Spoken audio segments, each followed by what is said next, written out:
Psychological first aid is a structured response to human distress in the immediate aftermath of crisis. It is not therapy, it is immediate, compassionate stabilization. Psychological first aid restores safety, calm, and human connection. The core principles of PFA are simple: look, listen, and link. Look, assess safety, needs, and immediate risks. Listen, offer calm attention without judgment or pressure. Connect individuals to practical and social support systems. The chaplain provides spiritual grounding in psychological shock. Presence often heals before words are spoken. Effective PFA requires preparation, composure, and emotional regulation.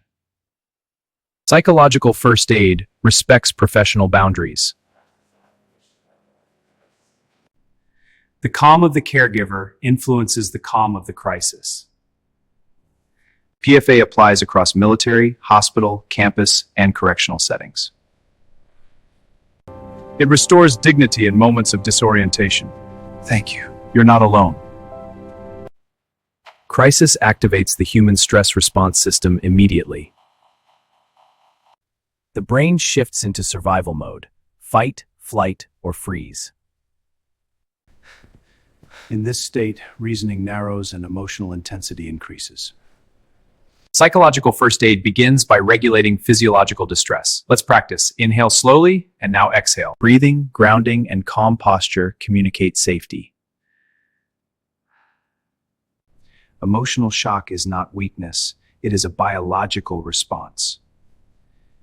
High stress impairs decision-making and memory processing. The chaplain's composure becomes an anchor in instability. Tone of voice regulates more powerfully than complex explanations. It's not what you say, but how you say it. Stability is transferred through regulated presence. When physiology calms, cognition begins to recover. Psychological first aid avoids forcing detailed recounting of trauma. Listening does not mean probing, it means allowing. PFA complements clinical care but does not replace it. Understood. Effective psychological first aid integrates biology, compassion, and disciplined presence. Ethical integrity is foundational in psychological first aid. Confidentiality sustains trust in moments of vulnerability. Excuse us, Chaplain. A chaplain must recognize professional boundaries. Psychological first aid must be culturally and spiritually sensitive. The goal is not conversion, but stabilization and dignity. Some crises involve moral injury rather than physical trauma. Moral injury arises when actions violate deeply held values. Psychological first aid creates safe space for moral processing. Spiritual grounding restores meaning when chaos disrupts identity. The first ethical principle in PFA is simple: do no harm.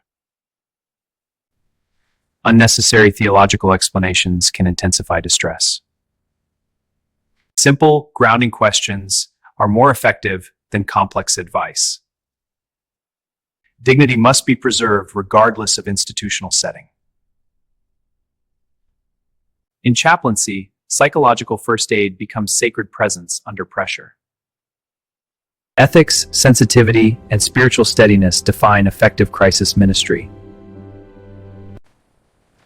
Consider a military incident involving sudden loss or threat.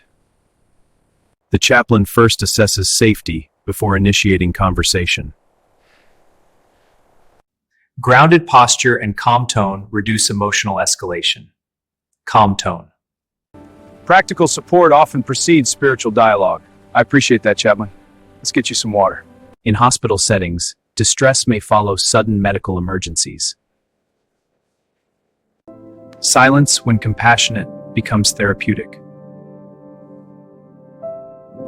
Small gestures communicate containment and care. In disaster response, disorientation is often widespread. Psychological first aid restores structure amid chaos. That's reassuring. We'll get started. Yes, let's restore order. In correctional settings, crises may involve guilt, fear, or isolation. Equal posture reinforces dignity and reduces defensiveness. Field response follows a structured sequence: assess, stabilize, support, and refer. Referral ensures continuity beyond immediate stabilization. Understood. I'll prepare the transfer. Institutional leadership benefits from informed psychological insight. Applied correctly, psychological first aid strengthens institutional resilience. Advanced psychological first aid requires skilled communication. Active listening validates emotion without endorsing distortion.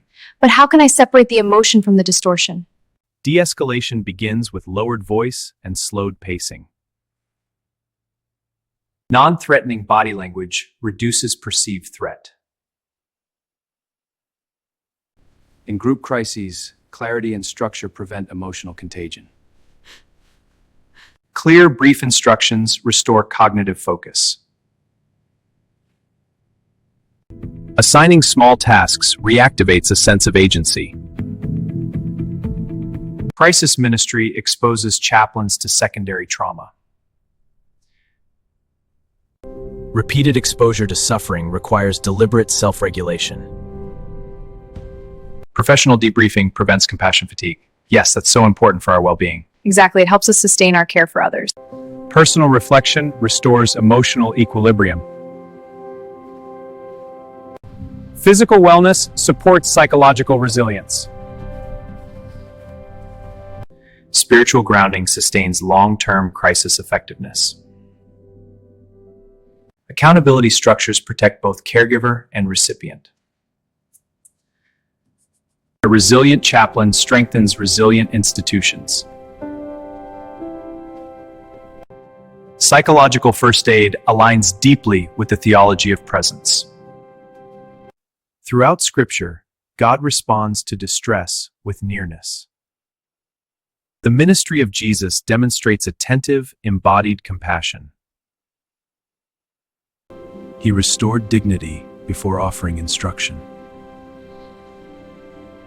In crisis, spiritual grounding reorients disrupted identity. Intercession becomes silent advocacy in moments of exhaustion.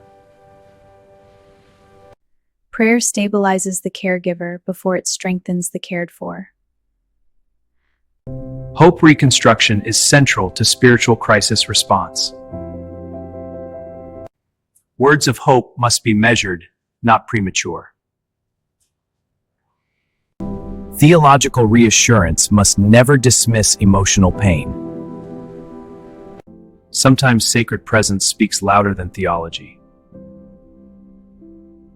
Chaplaincy integrates faith and professional discipline. Spiritual care must respect diverse belief systems. Psychological first aid becomes incarnational ministry under pressure. It is disciplined compassion rooted in both science and faith. Psychological first aid is structured compassion in action. It begins with looking carefully, listening attentively, and linking responsibly. It restores physiological stability before offering deeper guidance. It respects professional boundaries while strengthening institutional care. It preserves dignity in the most vulnerable human moments. It demands emotional regulation and disciplined self-awareness. It rebuilds hope carefully, without minimizing pain. In chaplaincy, psychological first aid becomes leadership under pressure. Professional chaplaincy requires preparation, discipline, and compassionate excellence. For advanced chaplaincy training and professional formation, subscribe to Chaplain Prof. Ojatts. Like, share, and subscribe to Chaplain Prof Ojatts for more professional chaplaincy education.